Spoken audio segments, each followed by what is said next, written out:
लक्ष्य प्राप्ति,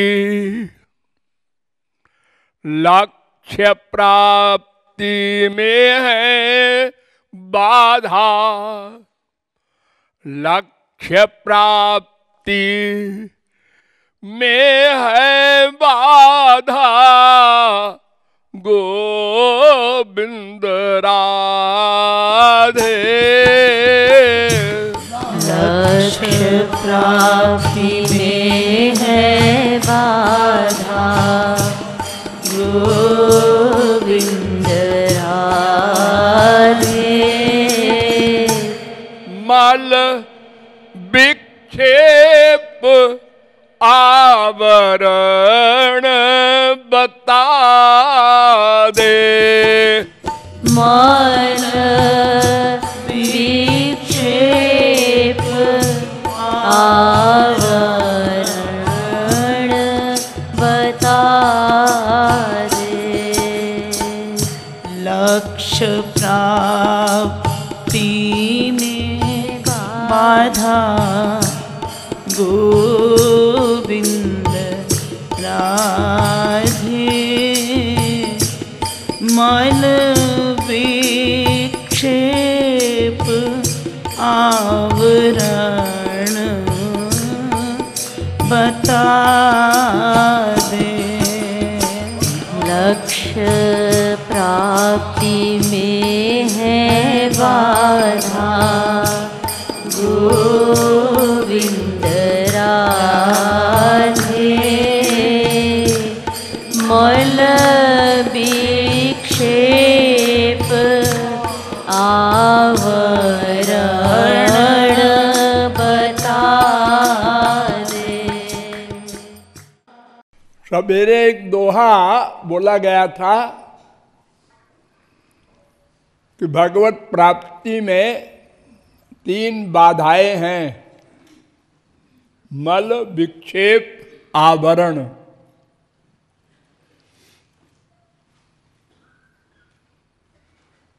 ऐसे ही ज्ञान मार्ग में भी 3 आवरण होते हैं, असत्वापादक आवरण, अभानापादक आवरण, अनानंदापादक आवरण। भगवान के 2 स्वरूप हैं, यह तो आप लोग जानते ही हैं। एक निर्गुण निर्विशेष निराकार ब्रह्म, एक सगुण सविशेष साकार ब्रह्म। द्वेवाव ब्रह्मणो रूपे मूर्तं चैवा मूर्तं च। बृहदारण्यकोपनिषद 2:3-1। शंकराचार्य ने भी माना है मूर्तं चैवा मूर्तं द्वे एव ब्रह्मणो रूपे इत्युपनिषद तयोर्वा द्वौ भक्तौ भगवदुपदिष्टौ क्लेशादक्लेशाद्वा मुक्ति स्यादेतयोर्मध्ये।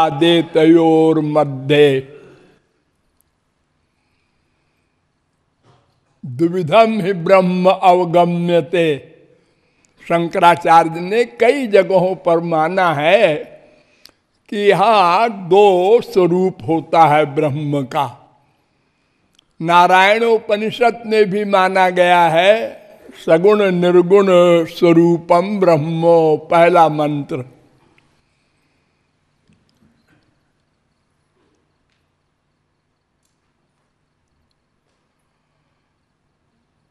गीता भी कहती है एकत्वेन पृथक्त्वेन बहुधा विश्वतो मुखम। 12वें अध्याय में प्रश्न ही यहीं से प्रारंभ हुआ है कि जो निर्गुण निर्विशेष निराकार ब्रह्म की उपासना करते हैं और जो सगुण सविशेष साकार ब्रह्म की उपासना करते हैं, तेषाम के योग वित्तमा, इसमें कौन श्रेष्ठ है। और सभी जगह रामायण में भी पावक युग सम ब्रह्म विवेकू, एक दारुगत देखिए एकू। एक आग तो आप लोग देखते हैं सामने, खाना बनाते हैं, और एक आग माचिस में होती है, वो दिखाई नहीं पड़ती है। जब आप माचिस की काड़ी जिसे कहते हैं लेके यूं करते हैं, वो प्रकट हो जाती है। ऐसे ही चकमक पत्थर में भी आग होती है, लकड़ी में भी आग होती है, बांस में भी आग होती है। रगड़ने से जंगलों में आग लग जाती है।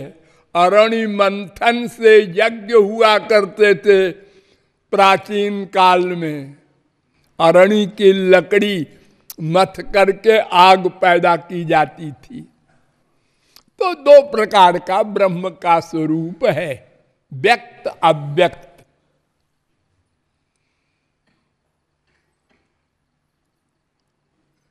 और इनके उपासकों का भी दो स्वरूप बताया गया है।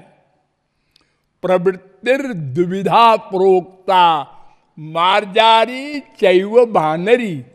संन्यासोपनिषद दूसरे अध्याय का 101वां मंत्र। दो प्रकार की उपासना होती है, एक ज्ञानियों की और एक भक्तों की।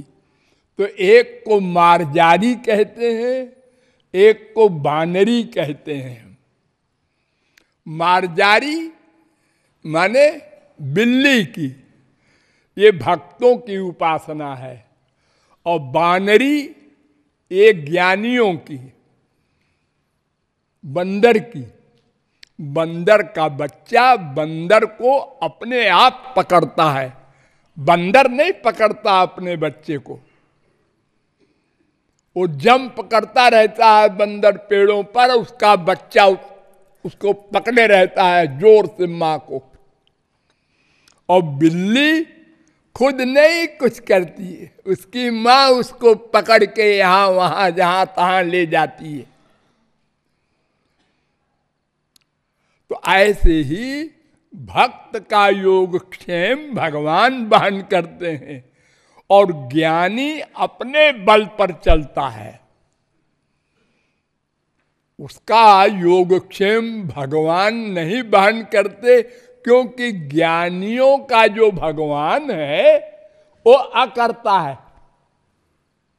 कुछ नहीं करता, सत्ता मात्र है।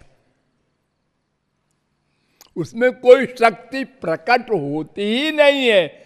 केवल अपनी रक्षा के लिए और स्वरूपानंद के लिए शक्ति प्रकट होती है, और जीवों पर कृपा करना आदि गुण नहीं होता। अरे नाम नहीं है तो उसका गुण क्या होगा बेचारे में। रूप नहीं, नाम नहीं, गुण नहीं, लीला नहीं, कुछ नहीं है। एक सत्ता है।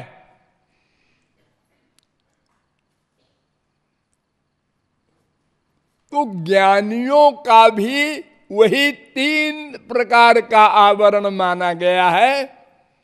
पहला असत्वापादक आवरण, ये आवरण जाता है थियरी की नॉलेज से, तत्व ज्ञान से।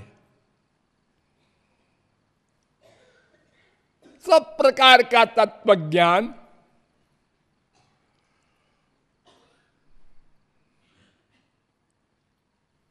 घूम करके वहीं चले जाइए, मैं देह नहीं हूं, आत्मा हूं। ये प्रमुख ज्ञान है ज्ञानियों का भी, भक्तों का भी। अब मैं देह नहीं हूं, आत्मा हूं, इसके आगे दो रास्ते हो गए। ज्ञानी कहता है वही ब्रह्म है, और भक्त कहता है नहीं, वो ब्रह्म का दास है, अंश है, सेवक है। इतना अंतर हो गया। तो मल नाम का जो आवरण है, बाधा है, वो तत्व ज्ञान से जाती है। पहला है न मल, फिर विक्षेप। भगवान श्री कृष्ण कौन है, हम कौन है, हमारा उनसे क्या संबंध है, वो हमको कैसे मिलेंगे, ये सब तत्व ज्ञान यानी थियरी की नॉलेज जिसको हो जाए किसी गुरु के द्वारा, वास्तविक गुरु के द्वारा, तो उसका मल नाम का आवरण खत्म। अब एक क्लास पास हो गया, दूसरे क्लास में ज्ञानी अभाना पादक आवरण को काटता है। उसमें अष्टांग योग है, तमाम साधनाएं हैं। प्रमुख रूप से समझो, पहले तत्वमसि तत्वमसि का चिंतन, फिर अहम ब्रह्मास्मि का चिंतन, यानी ज्ञाता ज्ञेय ज्ञान तीन होता है। फिर इसकी जो अंतिम सीढ़ी है, अंतिम क्लास है, वो है कि पृथ्वी जल तेज वायु आकाश और अहंकार इनको लांघ गया। तो क्या हुआ, ज्ञाता समाप्त हो गया। जब ज्ञाता समाप्त हुआ तो ज्ञेय भी समाप्त हो गया और ज्ञान भी समाप्त हो गया। अब रह गई दो शक्तियां, एक महान, एक प्रकृति माया। बस इसके आगे नहीं जा सकता ज्ञानी। नंबर 2, अब इधर आइए भक्ति मार्ग में। जब थियरी की नॉलेज हो गई किसी को, तो अब राधा कृष्ण का रूप ध्यान करते हुए रोकर उनको पुकारेगा अनन्यता के साथ, निष्कामता के साथ। ये साधना भक्ति। इसकी जो अंतिम सीमा पर पहुंचेगा तो वो अंतःकरण शुद्ध हो जाएगा, यानी साधना साध्य बन जाएगा। दो चीज नहीं, साधना से कोई और चीज नहीं मिलेगी, भक्ति से भक्ति मिलती है। साधन साध्य राम पग नेहु, भक्त्या संजातया भक्त्या।